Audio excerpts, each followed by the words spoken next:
Bueno, muy buenas noches. Estamos con Patricio Lons, periodista e investigador de la historia del legado español en América, que tiene su canal Historia con Patricio Lons, al que invito a suscribirse, a seguir. Y bueno, para mí es un placer porque venimos hablando con Patricio hace un montón para hacer una entrevista y hoy finalmente se nos da. Bueno, Valeria, Bienvenido. muchísimas gracias finalmente por invitarme. Me gustaría empezar para que nos cuentes en realidad qué fue lo que se ganó y lo que se perdió aquel 9 de julio de 1816. Bueno, justamente julio, ¿no? Mes de fechas patrias, ¿no? 4 de julio, Estados Unidos. 5 de julio, Día de la Defensa de Buenos Aires, 1807. Hay una callecita, 5 de julio, detrás de la iglesia de Santo Domingo, ahí en Buenos Aires, que hace esquina con Avenida Belgrano, donde están enterrados soldados ingleses. 9 de julio nosotros, 14 de julio la toma de la Bastilla. ¿Qué se ganó y qué se perdió? Bueno, yo siempre digo, vos sabés que uno de los problemas que tiene a veces el argentino, que tiene pocas generaciones de argentinos, después sus abuelos vinieron de otro lugar, que creen que como que la Argentina existió siempre. Hubo un Adán y Eva argentino y un día vino a España. No, no es así. En estas tierras, sobre todo acá en la tierra de Río de la Plata, había algunas pocas tribus dispersas hasta que España llega, se asienta y van creándose núcleos de civilización. Entonces, primero creo que hay que entender qué éramos. La gente se identificaba por la pertenencia a una civilización y básicamente una religión. Ninguno te hubiera dicho que era argentino, uruguayo, paraguayo, venezolano, ni mexicano, ni filipino, porque no existían. Todos te hubieran dicho algo que hoy suena raro, católico y súbdito del rey de España. ¿Usted qué es? Yo soy católico y súbdito del rey de España. Con lo cual la gente tenía claridad de lo que era en la vida. El hombre sentía la pertenencia al cristianismo, decía, bueno, yo vivo para mayor gloria de Dios y bien de mi alma. Entonces, no había conflicto psicológico. Freud se hubiese muerto de hambre en el Imperio Español porque nadie le hubiera dicho, usted no tiene un trauma de chico, de su madre. No, no, no. Yo cuando me portaba mal, mi mamá un chancletazo y se acababa mi conflicto. Era así de simple la vida. Y entonces vos tenías una pertenencia de acá hasta lo que hoy es el sur y oeste de Estados Unidos. Es decir, si un vecino de lo que hoy es Península de la Florida en Estados Unidos hubiese viajado a Honduras y luego a Guayaquil, y en cualquier lugar lo hubiesen mirado tal vez como un forastero, pero no como un extranjero. Esa es la realidad. Y entonces había una pertenencia a una identidad religiosa, un rey que no te molestaba, que estaba lejos en Madrid y que estableció un sistema de leyes, derecho de Indias, que permitía derechos para todos, protección para todos, obligaciones, sobre todo para los más poderosos y derechos para los más débiles. Ojo, los indios estaban muy protegidos por el derecho de Indias. Una moneda fuerte, el real de A8, una moneda de plata. Entonces vos tenías religión, lengua, rey, moneda, leyes, y tenías también una lengua franca, que era el español, pero que no era obligatoria. España no impuso la lengua. España se dedicó a rescatar las lenguas indígenas y a crear gramáticas, porque las lenguas indígenas eran ágrafas, el indio no sabía escribir su lengua. Claro. Y España creó por lo menos, creo, 54 gramáticas. De hecho, la gramática más antigua de Occidente es la española, la castellana. La segunda es el náhuatl, la tercera es el quechua, y recién ahí empiezan a aparecer las gramáticas europeas. La francesa, la italiana, la alemana, la inglesa. Son posteriores a las gramáticas indígenas.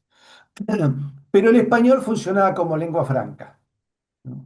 Era con la cual, digamos, un apache hubiese podido entenderse con un araucano de haberse encontrado, ¿no? Que posiblemente no se encontraron nunca. Entonces, y además teníamos todo nuestro comercio, estaba muy interrelacionado con Asia. Muchos dicen el monopolio español.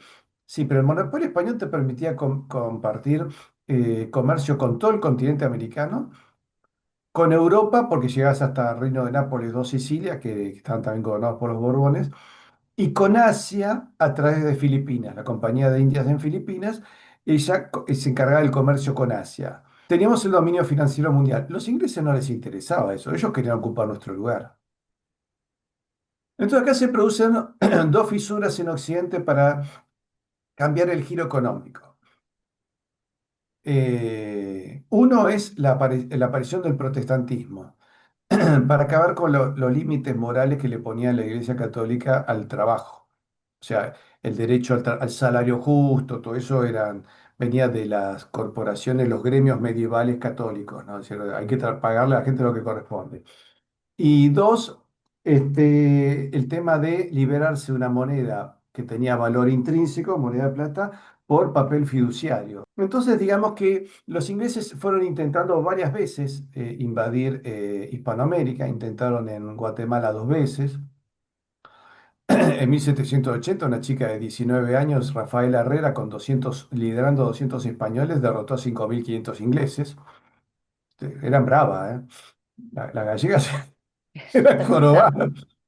Este, mm, en Tenerife, Canarias, en Cartagena, Indias, 1741, en Buenos Aires, 1806-1807, en Malvinas, en 1770, y hay varias más que podríamos encontrar.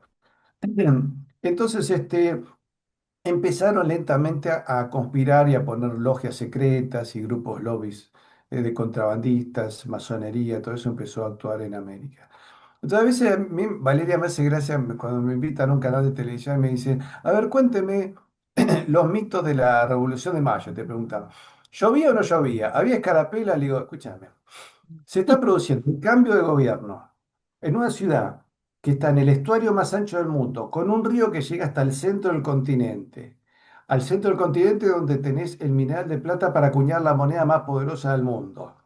Y a partir de ahí se hace un quiebre que rompe toda una unidad financiera, monetaria, legal y estatal en 20 países. ¿Vos te crees que es importante si llovía, no llovía, si cómo eran las escarapelas? La pregunta que yo me hago es cómo decirle esto a los niños, ¿no? Porque todo esto no está en ninguna Sí. currícula educativa, en ningún colegio, nadie habla de estas cosas. Veo los manuales, veo lo que le dicen y nada de todo esto siquiera va a ser mencionado en el colegio secundario, además me atrevo a decirte ni en la universidad.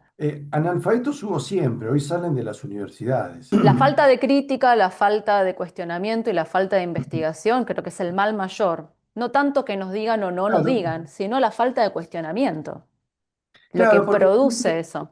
reacciona, viste, Valeria, de acuerdo a lo que le sale del estómago. Ujú. Dice, no me vas a criticar la independencia, porque nos liberamos del yugo español. Ah, ¿y cómo era el yugo español? Y se le pagaba impuestos al rey de España. Y ahora lo pagás al Estado Federal en Buenos Aires. Ah, pero eso lo elegimos nosotros. ¿Estás seguro ¿Estás que lo seguro? elegimos? Claro, tal cual. ¿Estás seguro? Y ahí me digo, que yo sepa, todos los candidatos presidenciales desde el 83 a la fecha respondían a algún lobby de poder económico, muchas veces internacional. Pero hay lobbies que dicen, bueno, yo financio a tal candidato, y otro dice, no, pero yo quiero que el presidente sea mío y financian a otro. Si yo te pregunto, Valía, mañana vos querés ser presidente, ¿tenés 100, 200 millones de dólares para pagarte una campaña presidencial, que es lo que vale? No creo, ¿no? No. No, no. Valeria, hemos descubierto que a Valeria no, le faltan 200 millones de dólares. Bien. ¿Te Bien. imaginas que te lo pone a alguien para ser presidente? Y ahí aparecen los grandes lobby poder. Entonces, y además, digo, ¿saben cuánto se pagaba a la corona española? Bueno, se paga más o menos el 10%. Ahora, ¿sabes dónde quedaba eso? Ese 11,5% o más que quedaba acá en América. Y España se llevaba de la emisión de moneda de plata la quinta parte. Que es como si hoy el Estado central, digamos, la presidencia de la Nación, el actual presidente Milei, financiase todos los gastos del Estado cobrándole a la Casa de la Moneda, a entidades financieras, al mundo bursátil, este, al que compra y vende acciones, y al mundo bancario. Bueno, a esa gente le meto un 20% de impuesto y con eso pago el Estado. O sea, cobrar el impuesto a los más ricos. Y en impuesto común, que vos pagás que sea para alumbrado, barrido, limpieza, para que tu barrio funcione, los semáforos se prendan, ¿viste? Y el hospital ande. Y eso no se entiende, que cambió el modelo impositivo, que era muy justo, a un modelo confiscatorio. Ujú. Entonces, dice, no, pero era un rey extranjero. No, no era extranjero. No, porque no era argentino. Es que no existía Argentina. Claro. Si vos le preguntabas a San Martín cuál es su nacionalidad en su momento, y dice, yo soy oficial del Ejército de España. El año 1800. Vos pensás que más o menos San Martín debe haber peleó 17 batallas en España y acá peleó en San Lorenzo, que lo voltean enseguida con un cañonazo que sale de la fragata que estaba en el río Paraná, le pegan al caballo y se cayó, ya digamos, no llega a combatir físicamente, y después dirigió Chacabuco en Maipú. Pero de las otras 17 batallas donde él combate a mano, las hizo como oficial español. Y si vos le hubieses puesto en duda cuando él peleaba la batalla de Bailén contra los franceses o la Alburera contra los franceses, usted no es español, y San Martín hubiera sacado el sable y te hubiera desafiado a duelo. Dice, ¿cómo que no? Yo soy un oficial juramentado sobre los evangelios, que soy oficial del rey Carlos IV de España. No hubiera entrado en su cabeza. Pero te digo más. Vos sabés que San Martín bautiza a su hija el 31 de agosto de 1816. Estamos hablando 52 días después de la declaración de la independencia. La bautiza en Mendoza. Y dice, era Mercedita, ¿no? Hija de José de San Martín y Remedios Escalada de San Martín. Y Mercedita dice, nacionalidad española le pone. Y le dice, ¿por qué no le puso nacionalidad argentina? Porque, qué sé yo, no se conocía ese gentilicio. Claro. Nosotros, digamos, el Estado argentino empezó a utilizar la denominación República Argentina en sus documentos a partir de 1860. Aparece en 1853 en la Constitución, pero en los documentos 1860. Entonces, y antes, no, Provincias Unidas del Río de la Plata, y antes Virreinato del Río de la Plata, desde 1776 a 1810, y antes Virreinato del Perú. De hecho, vos tomás la partida de bautismo de Artigas, que nació en Montevideo, creo que nació en 1764, si mal no recuerdo, y dice la ciudad de San Felipe de Montevideo, Reino del Perú, dice. Y la de Manuel Belgrano, que nació en 1770, es Manuel José Joaquín del Corazón de Jesús Belgrano Peri, nacido en la ciudad de la Trinidad y puerto de Santa María de los Buenos Aires, Reino del Perú. Es decir, Yapeyú, donde nace San Martín, porque cuando dice Reino del Perú, era uno de los tantos reinos de la corona española, porque esto era una monarquía confederada. Es decir, el rey era rey de España, rey del Perú, rey del Río de la Plata, rey de Nueva España, que sería hoy México, rey de Nueva Granada, que sería hoy Colombia, pero era también rey de Galicia, rey de Ujú. Cataluña. Se dividía así. Por eso cada lugar tenía sus fueros. Su fuero significa los derechos particulares. Es decir, porque la ley luego se adaptaba a tu realidad. Entonces los ingleses fueron trabajando y logran meter una cuña el 25 de mayo de 1810. Había 5 buques ingleses en el estuario del Río de la Plata, ¿eh? 3 anclados en Buenos Aires, uno metido en el río y otro en Montevideo. Un historiador me dijo, no, esos buques estaban porque estaban. Ah, sí. Contame. Aleatoriamente, ¿no? Claro, pero porque Claro. decís buque mercante. Bueno. Pero buques de guerra, decime de cuándo una flota se mueven 5 buques de guerra sin permiso de su Estado Mayor. Dije, que ¿cómo que se estaban porque estaba? Y me dijo un historiador afamado, ¿eh? Estamos en el Instituto Juan Manuel de Rosas en una conferencia sobre el 25 de mayo. Yo escuchaba eso y digo, ¿somos tan inocentes los argentinos? Nos entusiasma la selección y me parece fantástico. Pero vos te diste cuenta que nosotros celebramos los triunfos de la selección porque en el fondo sospechamos que acá hubo una grandeza que en algún momento se perdió. Entonces nosotros ganamos el Mundial y los paraguayos celebran nuestro triunfo. Nosotros celebramos el triunfo de Paraguay frente a Alemania. ¿Viste? Completamente, completamente. Y tenemos también Y, posturas tomadas de acuerdo a otras elecciones también. claro, pero Sí, mira, una vez hay una coreana que estaba tomando, viste, un ferry ahí en el río Hudson en Nueva York y dice, vi 4 hispanoamericanos, una peruana, otra argentina, otra de Costa Rica y otra de Chile. Se conocieron en el ferry, se hicieron amigas, estaban charlando como si fueran parientes y son de 4 estados distintos, dice ella. Yo que soy coreana, me crucé con otra coreana en el ferry y ni siquiera la saludé.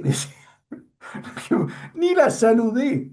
Dice, y estas se hacen, hablan como si fueran primas, dice. Dice, ¿qué es lo que tiene Hispanoamérica que son así? Dice, y porque en el fondo, ¿sabes qué? Somos una misma civilización que nos partieron.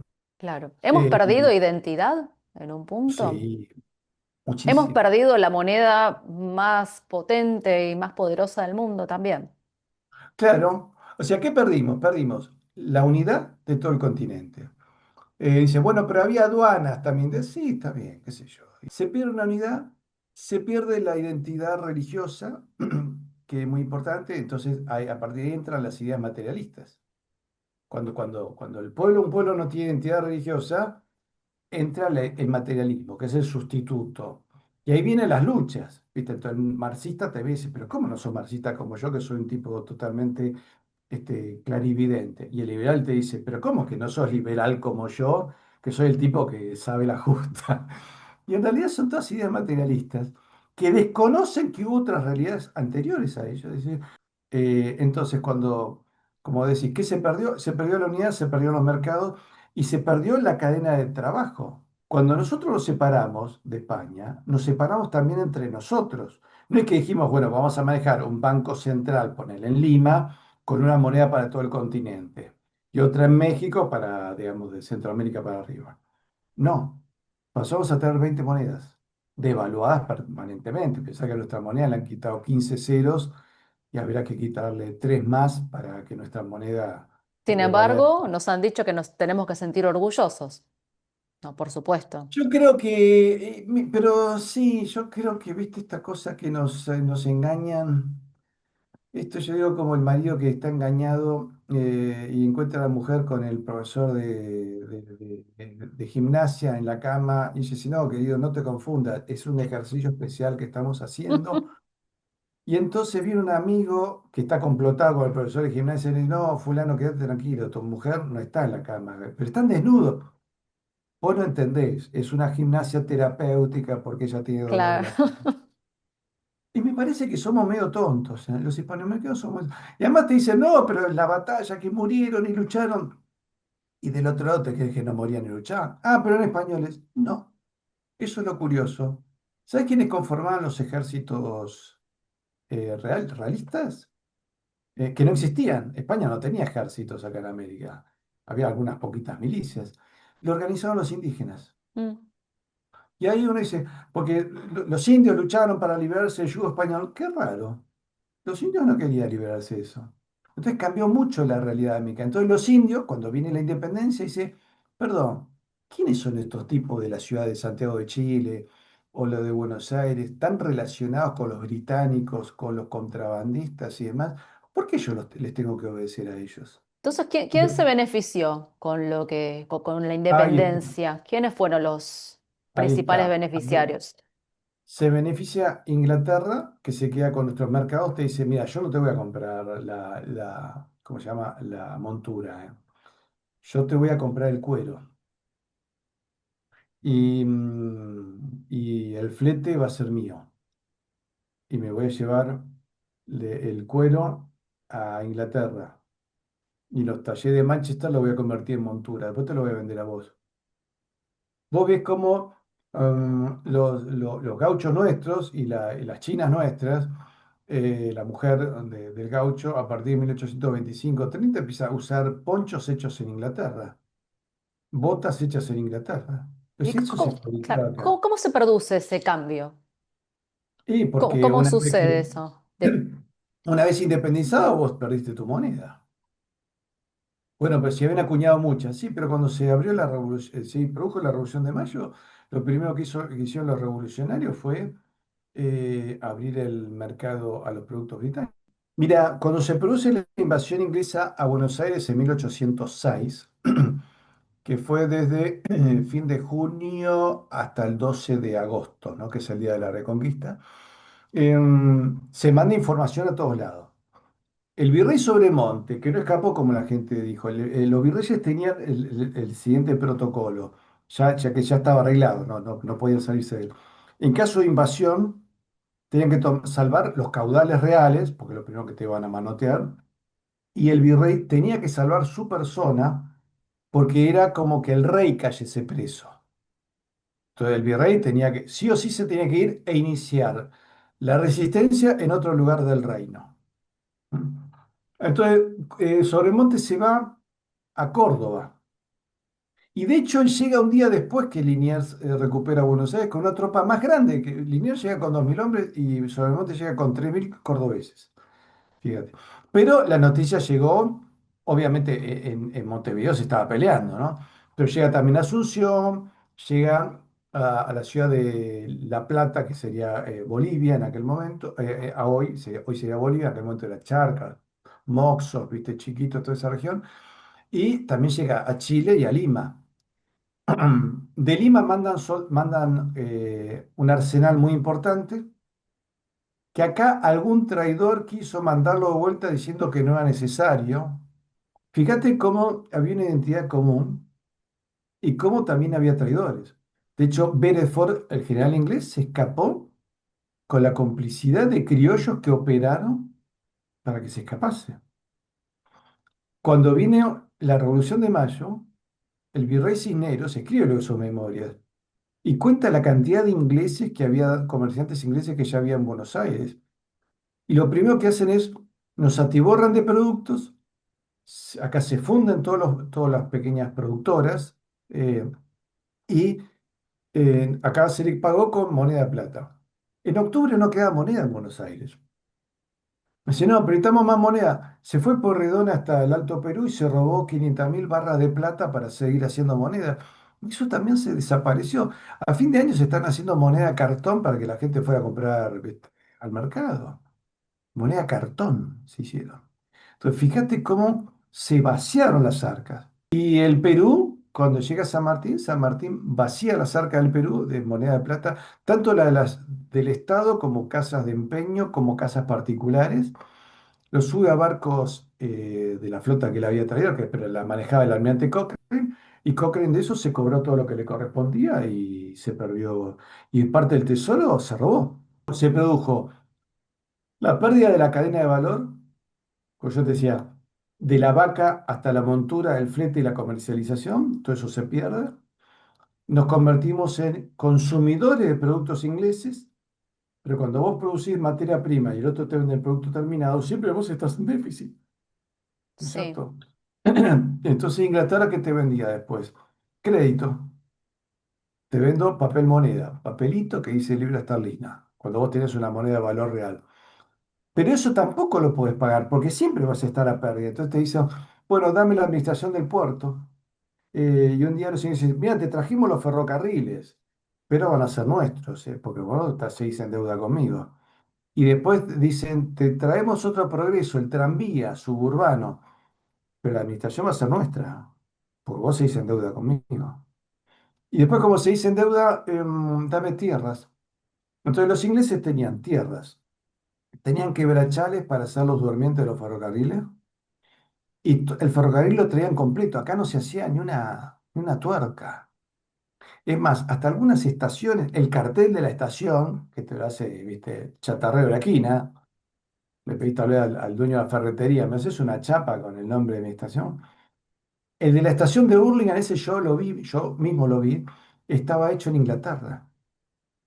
El cartel, como Burlingame era una comunidad muy británica, hace sí. 100 años atrás, el cartel de la estación estaba hecho en O Inglaterra. sea que pasamos de hacer todo a prácticamente hacer nada.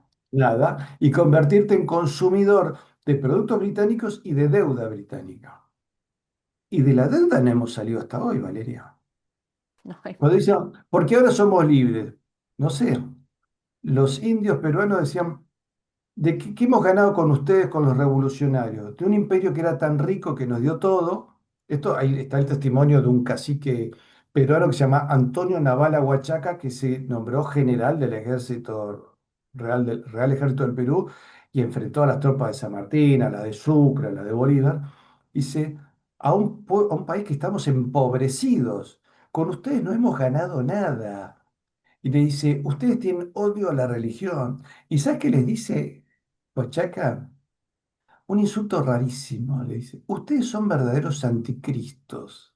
Acá estás dando una definición metafísica, espiritual de la calidad de tu enemigo. Y además vos sabés que hay todo un mito con el tema del oro. Que Colón se llevó oro. En donde Colón llegó a las islas que encontró alguna joyería de oro. Y cuando los indios vieron que los españoles le regalaban otras cosas, entonces ellos dicen espejitos. Sí, vos hoy podés tener 20 espejos en tu casa, pero el espejo para el indio era algo asombroso. De hecho, en Europa, la técnica del espejo se guardaba como secreto de Estado, ¿eh? Hubo toda una guerra para guardar, sí, porque era el poder ver la imagen de uno. Entonces, pero lo que se llevó de oro de las islas del Caribe donde él estuvo, una cantidad reducida que entre el equivalente a una moneda de plata. Se hizo, ¿sabes qué? Se llama bril o viril, que es como un aro de oro para pagar una Eucaristía, que está en la Catedral de Toledo. Yo lo vi. Me dijeron, ese es todo el oro que trajo Colón, ese arito. Después sí, cuando llegan a Mesoamérica, ya llega Hernán Cortés, se encuentran las primeras minas de oro y, y se empieza a producir el oro, pero, a ver, lo que se extrajo en oro en España y en plata, que se utilizaba para la construcción de ciudades, acueductos, cabildos, etcétera, equivalen a la 1200 parte de lo que se produce hoy en un año en la minería hispanoamericana. Con la diferencia que ese oro y esa plata quedaba acá, en obras públicas. Hoy la minería de oro en la Argentina, que no había oro en aquella época acá, ¿no? Se lo llevan empresas británicas, canadienses, australianas, pero son todos del Commonwealth. Sí. Entonces, cuando dicen, ¿y quién ganó? Y bueno, ganaron los británicos. Los británicos se quedaron con nuestros mercados asiáticos, se quedaron con nosotros como mercado cautivo, consumidor de productos ingleses, de servicios ingleses, tranvías, ferrocarril y de créditos ingleses. Preocupante es la tergiversación también de todos estos hechos o lo que no se dice o lo que se dice de una forma en la que no es, que es la que Claro. nos llega la información hoy. Porque todo esto que vos contás no es lo que escuchamos, ni en la escuela, ni en No. la facultad, ni en los medios. Pero vos sabés que en Argentina se dio un fenómeno curioso. Los que investigaron estos temas fueron historiadores, porque yo no soy el primero que habla de esto, ¿no? Fueron historiadores que han ido desde la izquierda a la derecha.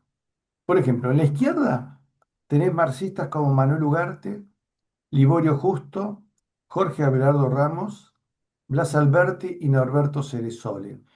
Entonces ellos dijeron, pero perdón, el imperio, Hispanoamérica fue rica cuando estaba unida y cuando estaba unida gracias a España. Era rica y poderosa. Pero luego tenés el Partido Conservador, era defensor de la hispanidad, y el emblema del Partido Conservador es la bandera con la cruz de Borgoña. Pero vos de luego tenés a Hipólito Yrigoyen, presidente por la Unión Cívica Radical, que eran herederos del movimiento federal de Juan Manuel de Rosas, en cierta manera, que él es el que establece el 12 de octubre como fecha patria, común a toda la hispanidad y a la misma España. No, en España es la fiesta, le llaman fiesta nacional. España tiene la fiesta nacional de 12 de octubre gracias a la iniciativa del presidente Hipólito Yrigoyen. Pero luego tenés, qué sé yo, a Juan Domingo Perón, que también hace una defensa de la hispanidad. Y él dice, hay un discurso que lo puedes encontrar en YouTube. Yo lo tengo en mi canal, pero pones Perón y la independencia. Vayan a mi canal, Historia con Patricio Lón, Perón y la independencia. Creo que hay otro que dice Perón y la masonería, donde Perón dice, bueno, bueno, independencia, independencia, lo dice así, ¿no? No fue tan así. Dice, el imperio británico se construyó sobre los despojos del imperio español. Por eso, en la historia argentina tenés una línea hispanista, dice, con Juan Manuel de Rosas, Hipólito Yrigoyen y yo. Y tenés una línea masónica anglosajona que es Rivadavia, Urquiza y los liberales opuestos a él, ¿no es cierto? Como dijo uno, ¿pero usted qué quiere, que volvamos a ser parte de la corona española? No. Dice, primero porque la historia no vuelve, los imperios no vuelven. Y segundo, creo que si le decís al rey Felipe VI, ¿quiere hacerse cargo de esto? No, ya tengo tantos problemas.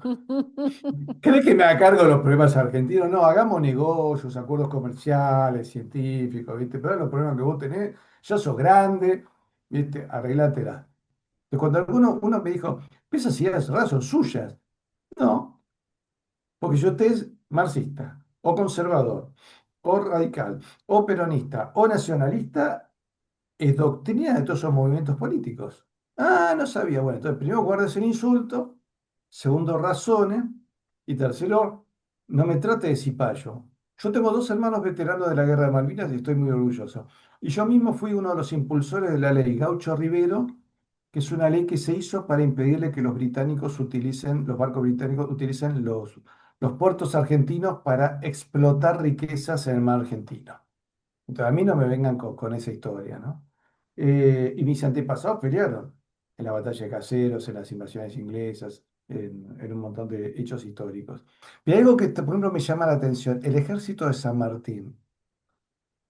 Los cuadros no reflejan la realidad. Pues es que los soldados del ejército de San Martín creo que usa con 5.400 hombres, pero soldados eran 3.700, los demás eran cargadores, porque fueron miles de mulas, había que transportar cañones, pólvora y más. El cruce llevó varios días. Em, de los 3.700 soldados, 3.000 eran de raza negra. Digo, ¿y esto? ¿Cómo que eran de raza negra? Y porque los criollos no querían sumarse al ejército. ¿Cómo no querían sumarse al ejército? Si para las invasiones inglesas, las que ocurrieron en Buenos Aires, los intentos de invasión holandés que también hubo, y todas las otras invasiones, la gente se presentaba voluntariamente. Porque claro, las milicias eran pocas. Sí, ¿Cómo que la gente se presentaba voluntariamente para una invasión y para la independencia? Vos decís, bueno, si para una invasión se presentaban voluntariamente, para la independencia se presentarían, viste, hasta los muertos resucitarían. No, nadie se quería presentar. Entonces, cuando uno ve que San Martín tuvo que, ¿y cómo consiguió los 3.000 soldados de raza negra? Fue y los compró. Fue a todos los chacareos de la zona de Cuyo y te compro tus esclavos. Le decía, pero me quedo sin mano de obra. Bueno, te compro 3 de 4. Te dejo uno. Y muchos no se pagaron, ¿eh? Te mm, lo compro un pagadiós y la gente no vio la plata. Y si, bueno, los tipos consiguieron la libertad. Bueno, sí, no. Y en el cruce de los Andes algunos murieron por el frío. Luego, algunos murieron en las distintas batallas que se dieron de Chacabuco, Maipú, Curapaligüe, Cavilanca, en Charrayada. Luego llegaron a México, perdón, a Perú, siguieron combatiendo. ¿Sabes cuántos volvieron de los 3.000 que partieron? 146, el 5%. y Los demás nada. murieron en combate.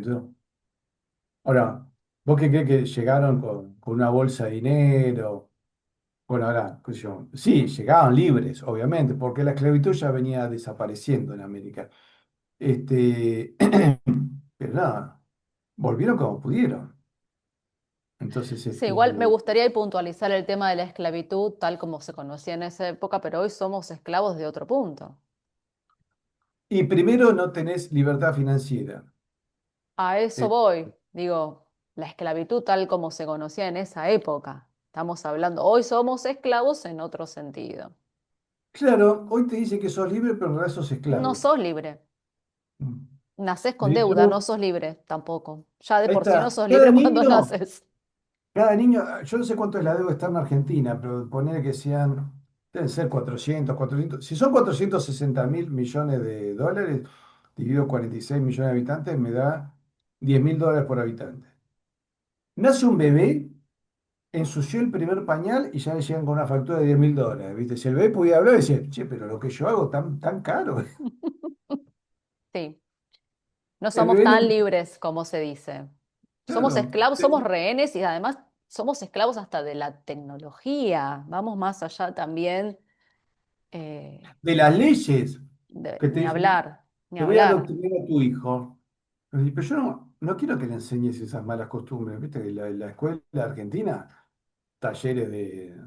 Bueno, ahora es políticamente incorrecto criticarlo, pero cualquier padre de familia con la cabeza sana se da cuenta que cómo se adoctrinan malas costumbres sexuales y todo eso. Y te dicen, ¿cómo que no? Esto lo ordena el gobierno. Pues si el gobierno lo pago yo con mis impuestos. El gobierno es mi empleado. Sí, sí, pero el Por gobierno eso lo no somos libres. se independizó de vos una vez que tiene la manija, pone la ley que quiere y además pone la ley para perseguirte. ¿Te acuerdas cuando Lenin dijo, y la democracia es una tiranía que se cambia cada 4 años? Porque Tremendo. lo suyo es una tiranía. Y en Occidente también dice, lo que pasa es que se elige cada 4 años. pero es lo mismo, ¿viste? Está bien, el comunismo sigue más tiránico, pero en el fondo, a ver, pero a mí lo que me molesta es la hipocresía. Porque, por ejemplo, Stalin decía, lo malo de la democracia es que genera incertidumbre, ¿no? Porque capaz que no me votan, así que no hay democracia. Pero el tipo te decía, bueno, estas son las reglas del juego, se hace como yo quiero y si no te mando el archipiélago de Gulag a un campo de concentración y te morí de frío. Entonces sabías cómo era la cosa, que es un espanto. Acá te dice que sos libre y demás, y te revientan el bolsillo, te revientan el ahorro, te revientan el crédito hipotecario para tu vivienda, le pudren la cabeza a tus hijos. Sí, Entonces, acá se buscó, mira, sobre todo después de 1945, dos formas de dominación. Una era el policía en la esquina, que es el Estado comunista, y el otro era el televisor en la sala de tu casa. Y dijo, che, pero con el televisor le pudrimos la cabeza, es más barato que mantener un ejército, más eficiente. Y además la gente lo acepta. Le estamos fabricando un montón de barrotes, una celda alrededor, y terminan amando esos barrotes, ese sí. autor. Y es un poco lo que estamos viendo en Occidente. Sí, nos va a quedar 1 minuto 17. Ya veo que se va a terminar el tiempo de nuevo porque hace 1 hora y 25 que estamos, así que esto se termina en breve. Yo te invito a hacer otra. Nos Otra. despedimos. Yo lo que le digo es lo siguiente. Si quieren saber, para cerrar, Sí, bien, ¿por qué estamos como estamos los argentinos? Piensen por qué estamos como estamos. Lo mismo se lo pregunta el hondureño, el uruguayo, el chileno. Hay que entender que nos caímos en un pozo, pero ¿por qué estamos en ese pozo? Hay que entender cómo nos caímos al pozo y a partir de ahí entender cómo salir.